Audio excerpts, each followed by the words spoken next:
হঠাৎ করে এই ভীষণ পটেটো ফিঙ্গার খেতে ইচ্ছে হয়েছে, তাই জন্য এরকম ছোট ছোট 5টা আলুকে একদম ভালো করে সিদ্ধ করে নিয়েছি। তারপর চোকলা ছাড়িয়ে একটা ম্যাশারের সাহায্যে পুরো আলুটাকে ম্যাশ করে নিয়েছি। এবার ওর মধ্যে কিছু মশলা দিতে হবে, সেগুলো হচ্ছে লবণ, হলুদ আর দিয়েছি লঙ্কার গুঁড়ো। ঝাল যে যেমন খাও সেই অনুযায়ী লঙ্কার গুঁড়োটা এখানে দেবে। তারপর দিয়েছি আমি এখানে জিরের গুঁড়ো আর অল্প একটু গরম মশলা। এরপর দিয়েছি এর মধ্যে 2 চামচ কর্নফ্লাওয়ার আর সবশেষে অল্প একটুখানি রিফাইন্ড অয়েল। তোমরা চাইলে সর্ষের তেলও দিতে পারো।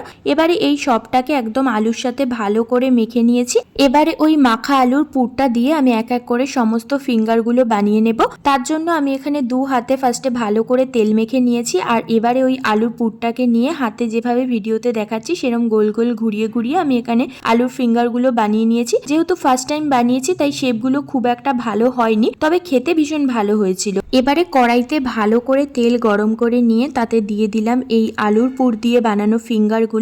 তারপর গ্যাসটা হাই ফ্লেমে দিয়ে পটেটো ফিঙ্গারগুলোকে একদম কড়া করে লাল লাল করে ভেজে নিয়েছিলাম। আর এগুলো খেতে জাস্ট দারুণ হয়েছিল। আমরা তো টমেটো সসের সঙ্গে খেয়েছিলাম, তোমরা অবশ্যই বাড়িতে একদিন ট্রাই করো। আজকের মতন টাটা।